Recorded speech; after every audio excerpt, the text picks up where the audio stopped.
Film की शुरुआत एक अंधेरी रात से होती है, जहां कैमरन अपनी कार जंगल के पास पार्क करता है और ट्रंक से एक लाश और एक फावड़ा निकालता है। फिर वह कब्र खोदना शुरू कर देता है, जबकि उसकी पत्नी जेनिस निगरानी करती रहती है। जब तक उनका काम पूरा होता है, तब तक सूरज निकल चुका होता है। इसके बाद कैमरन घबराया हुआ जेनिस को याद दिलाता है कि यह एक दुर्घटना थी और उसने उनके शिकार से कहा था कि वह चीखे नहीं। कुछ समय बाद कैलिफोर्निया में कोलिन सड़क किनारे लिफ्ट का इंतजार कर रही होती है। कई कारें उसे अनदेखा कर देती हैं, लेकिन आखिरकार कैमरन और जेनिस उसे अपनी कार में बैठा लेते हैं। सफर के दौरान बातचीत होती है और कोलिन बताती है कि वह अपने दोस्त के जन्मदिन के लिए ओरेगन से आई है। हालांकि उसका आना एक सरप्राइजन है, इसलिए उसके दोस्त को इसकी कोई जानकारी नहीं है। रास्ते में जब वे एक गैस स्टेशन पर रुकते हैं तो कोलिन बाथरूम चली जाती है, जबकि कैमरन ट्रंक से एक लकड़ी का डिब्बा निकालता है। लौटने पर कोलिन उस डिब्बे को पिछली सीट पर देखती है, लेकिन उस पर कोई टिप्पणी नहीं करती। इसके बाद वे फिर सड़क पर निकल पड़ते हैं। तभी कैमरन बताता है कि पास में कुछ बर्फीली गुफाएं हैं और उन्हें वहां देखने जाना चाहिए। कुछ देर बाद कार सड़क छोड़ देती है और जेनिस समझाती है कि अब गुफाओं तक पहुंचने के लिए बाकी रास्ता पैदल तय करना होगा। लेकिन जैसे ही कोलिन मुड़ती है, कैमरन पीछे से उसे पकड़ लेता है और चाकू दिखाकर धमकाता है। फिर वह उसे कार के सहारे दबाकर हथकड़ी पहनाता है, उसकी आंखों पर पट्टी बांध देता है और उसका मुंह बंद कर देता है। इसके बाद वह उसे दोबारा कार में बैठाकर उसके पैर बांध देता है और उसका सिर उस लकड़ी के डिब्बे में डालने के लिए मजबूर करता है। फिर उसके शरीर पर एक कंबल डाल दिया जाता है और वे वहां से निकल जाते हैं। आखिरकार जब वे अपने घर पहुंचते हैं तो कैमरन कोलिन को चेतावनी देता है कि वह वहीं करे जो उसे कहा जाए। इसके बाद वह उसे बेसमेंट में ले जाता है। वहां वह उसे एक डिब्बे पर खड़ा करता है, छत से जंजीरों में बांध देता है और उसके कपड़े फाड़ देता है। फिर वह डिब्बे को लात मार देता है, जिससे कोलिन हवा में लटक जाती है। इसके बाद कैमरन जेनिस को यह सब देखने के लिए बुलाता है और कोलिन की पीठ पर कई बार कोड़ा मारता है। बाद में वह उसे एक मेज से जंजीरों में बांध देता है और उसका सिर फिर उसी डिब्बे के अंदर डाल देता है। अंत में वह बेसमेंट की लाइट बंद करके चला जाता है, जबकि कोलिन पूरी रात रोती रहती है और सोचती रहती है कि उसके साथ यह सब क्यों हो रहा है। अगले दिन जेनिस कोलिन को लेकर अपनी चिंता जाहिर करती है, लेकिन कैमरन कहता है कि वह उसे केवल कुछ दिनों तक रखना चाहता है और बाद में शहर से दूर छोड़ देगा। साथ ही उसे पुलिस का कोई डर नहीं है, क्योंकि कोलिन न तो उनकी पहचान जानती है और न ही यह कि वह कहाँ है। जब कैमरन काम पर चला जाता है, तब जेनिस प्रार्थना करने की कोशिश करती है, लेकिन कोलिन के लगातार रोने की आवाजें उसे परेशान करती रहती हैं। आखिरकार वह एक बंदूक उठाती है और बेसमेंट में पहुंच जाती है। वहां वह डिब्बा खोलकर कोलिन से पूछती है कि वह क्या चाहती है। इस पर कोलिन उससे घर जाने की भीख मांगती है और वादा करती है कि वह किसी को कुछ नहीं बताए। लेकिन जब जेनिस उससे पूछती है कि क्या उसे पता है कि वह कहाँ है, तो कोलिन अंदाजा लगाती है कि शायद वह रेड ब्लफ के पास कहीं है। ये सुनकर जेनिस और ज्यादा चिंतित हो जाती। शाम को कैमरन घर लौटता है और सीधे बेसमेंट में चला जाता है। वहां पहुंचकर वह कोलिन को धमकी देता है कि अगर उसने चीखने की कोशिश की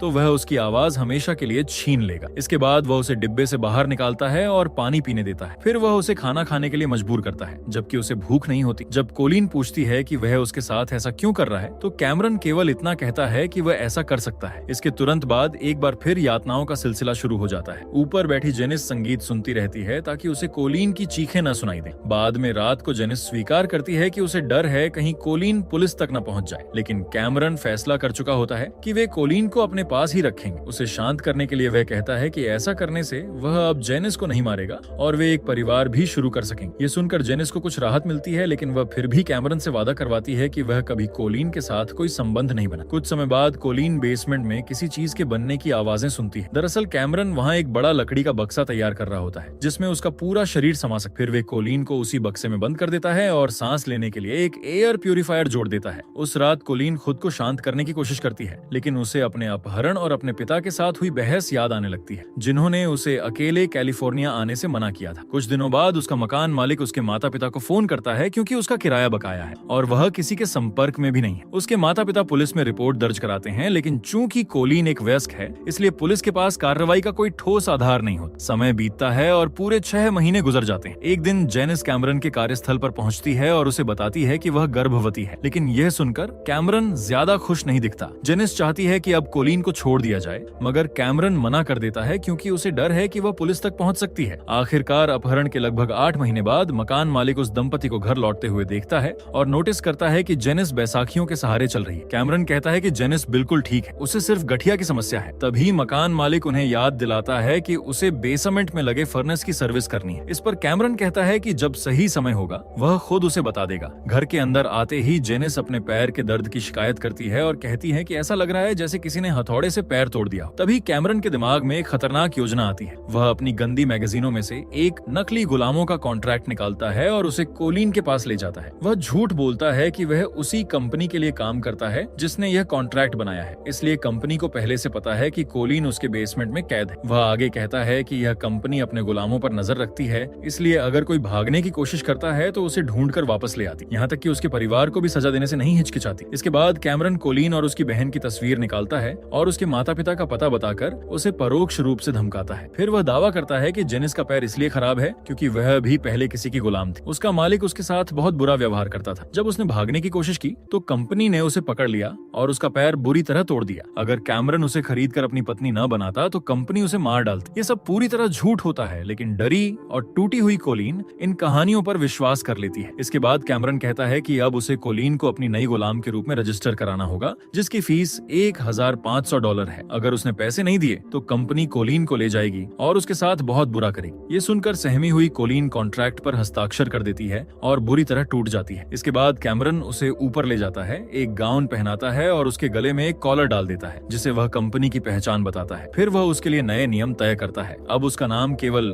के होगा। उसे कैमरन को मास्टर और जेनिस को मैडम कहना होगा। साथ ही वह तभी बोलेगी जब उसे पूछा जाएगा और हर आदेश का बिना सवाल किए पालन करेगी। जब भी कैमरन अटेंशन चिल्लाएगा उसे अपना काम छोड़कर तुरंत लिविंग रूम के आर्च तक भागना होगा। गाउन उतारकर सिर झुकाकर खड़ा होना होगा और दोनों हाथ ऊपर रखने होंगे। नियम समझाने के बाद कैमरन उसकी परीक्षा लेता है। जैसे ही वह अटेंशन बोलता है कोलिन तुरंत सारे नियमों का पालन करती है। इसके बाद कैमरन उसे छूने लगता है, लेकिन तभी जेनिस बीच में आ जाती। उसकी जलन देखकर कैमरन कहता है कि वह सिर्फ ट्रेनिंग दे रहा था। फिर वह कोलिन को दोबारा कपड़े पहनाकर फर्श साफ करने भेज देता है। सफाई करते समय कोलिन को एक बाइबल मिलती है, लेकिन जेनिस तुरंत उसे छीन लेती है। जब कोलिन पूछती है कि क्या वह ईसाई है तो जेनिस ठंडे स्वर में कहती है कि उसकी कोई कीमत नहीं, वह सिर्फ दर्द सहने के लिए यहाँ है। इतना कहकर वह गंदे पानी की बाल्टी लात मारकर गिरा देती है, जिससे कोलिन को फिर से पूरी सफाई करनी पड़ती है। कुछ समय बाद मकान मालिक को शक होने लगता है क्योंकि घर की सारी खिड़कियां हमेशा ढकी रहती हैं। इस पर कैमरन बहाना बनाता है कि इससे घर ठंडा रहता है। जब मकान मालिक फिर फर्नेस देखने की बात करता है तो कैमरन कह देता है कि वह अभी बहुत व्यस्त है। उसके जाने के बाद कैमरन जेनिस से कहता है कि अब यह घर छोड़ने का समय आ गया है। कुछ महीनों बाद वे लोग गाँव के एक नए घर में रहने लगते हैं। वहीं जेनिस एक बच्ची को जन्म देती है, जबकि कोलिन ये सब अपने लकड़ी के बक्से के अंदर से सुनती रहती है। सब खत्म होने के बाद कैमरन उसे बाहर निकालता है और पहली बार बच्ची को गोद में लेने की इजाजत भी देता है। अपहरण के लगभग 2 साल बाद भी जेनिस हर छोटी बात पर कोलिन से नाराज रहती है और बार बार कहती है कि कंपनी आकर उसे ले जाए। एक दिन जब कोलिन गलती से जेनिस के लिए मेज पर कांटा रखना भूल जाती है तो कैमरन उसे कोड़े मारकर सजा देता है। थोड़ी देर बाद जेनिस को वही कांटा जमीन पर पड़ा मिल जाता है, लेकिन सच बताने की बजाय वह उसे छिपा देती है और प्रार्थना करने लगती है। बाद में जब कोलिन कपड़े धो रही होती है तब कैमरन उसे एक और डरावनी कहानी सुनाता है। वह कहता है कि कंपनी की एक गुलाम अपने मालिक के घर से भागकर पुलिस के पास पहुंची थी, लेकिन वह पुलिस वाला भी उसी कंपनी का सदस्य निकला। सज्जा के तौर पर उसके हाथ, पैर और जीभ काट दिए गए, उसकी आंखें और कान जला दिए गए। फिर उसके बालों से उसे उसके मालिक के बिस्तर के पास टांग दिया गया। उसे सिर्फ एक ट्यूब के सहारे खाना दिया जाता रहा और मरने में उसे पूरा 1 साल लग गया। ये कहानी भी पूरी तरह झूठ होती है, लेकिन कैमरन चाहता है कि कोलिन इतनी डर जाए कि कभी भागने की हिम्मत ही न करे। वह उसे कहता है कि वह खुशकिस्मत है कि उसे उसके जैसा मालिक मिला। कुछ समय बाद कैमरन पहली बार कोलिन के गले से कॉलर निकालता है और उसे अपने साथ काम पर ले जाता है। वह समझाता है कि वहाँ मौजूद बाकी लोग भी गुलाम रखे, इसलिए उनके सामने उसे मास्टर नहीं, वरना वे उसे उधार मांग सकते। जब कैमरन लकड़ियां काट रहा होता है तब कोलिन उन्हें उठाकर एक तरफ रख रही होती है। तभी वह नोटिस करती है कि आज कैमरन पहले से अलग व्यवहार कर रहा है। इस पर वह कहता है कि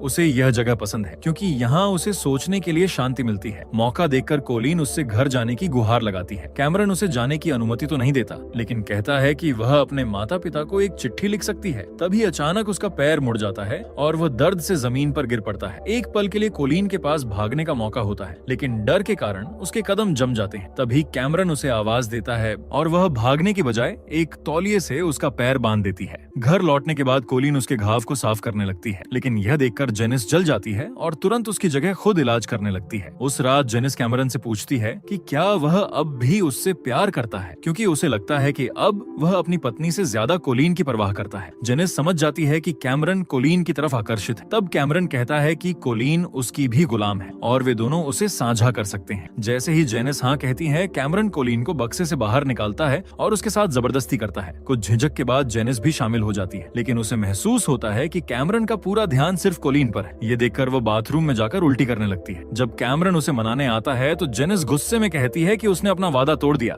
दोनों में बहस होती है जो तब खत्म होती है जब जेनिस उससे वादा लेती है कि वह दोबारा कभी कोलिन को हाथ नहीं लगाएगा। अपहरण के लगभग 4 साल बाद जेनिस कोलिन को खाना खिलाने और बाथरूम ले जाने के लिए बक्से से बाहर निकालती है। तभी उनकी बेटी एम्बर चुपके से अपने कमरे से बाहर आ जाती है। उसे देखकर कोलिन हैरान रह जाती है, क्योंकि आखिरी बार उसने उसे तब देखा था जब वह सिर्फ एक बच्ची थी। कैमरन तुरंत एम्बर को वहाँ से ले जाता है और जेनिस दरवाजा बंद कर देती है। उसी पल कोलिन को एहसास होता है कि वह कितने सालों से कैद में जी रही है। कुछ समय बाद पूरा परिवार वीकेंड मनाने झील पर चला जाता है, लेकिन कोलिन को बक्से में बंद छोड़ दिया जाता है। पागल होने से बचने के लिए वह लगातार खुद को संभालने की कोशिश करती है और उसे अजीब भ्रम दिखाई देने लगते हैं। पहले उसे लगता है कि वह एक पादरी से बात कर रही है जो कहता है कि दर्द और दुख जीवन का हिस्सा है। फिर उसे अपनी बहन दिखाई देती है, लेकिन अगले ही पल उसकी जगह जेनिस आ जाती जो कहती है कि वह सिर्फ दर्द सहने के लिए यहाँ है। इसके बाद उसे भ्रम होता है कि बक्सा पानी से भर रहा है। वह खुद को समुद्र में तैरता हुआ और एक फरिश्ते को देखती है जो उसकी रक्षा का वादा करता है। यही कल्पना उसे इतनी हिम्मत देती है कि वह बक्से को लात मार मार कर तोड़ देती है। जब परिवार लौटता है तो कैमरन टूटा हुआ बक्सा देखकर पूरे घर की तलाशी लेता है और आखिरकार कोलिन को बाथरूम में बाइबल के साथ पकड़ लेता है। कोलिन कहती है कि उसे प्यास लगी थी, इसलिए वह बाहर आई थी। इसके बाद कैमरन बक्सा ठीक करके उसे फिर अंदर बंद कर देता है। बाद में वह बाइबल का वह हिस्सा जेनिस को दिखाता है जिसमें गुलामों को अपने मालिक की आज्ञा मानने के लिए कहा गया है। चूंकि जेनिस काफी समय से उसकी बात नहीं मान रही थी, इसलिए वह फिर से कोलिन का इस्तेमाल करना चाहता है। जब जेनिस पूछती है कि क्या वह फिर वही करेगा, तो कैमरन कहता है कि हाँ,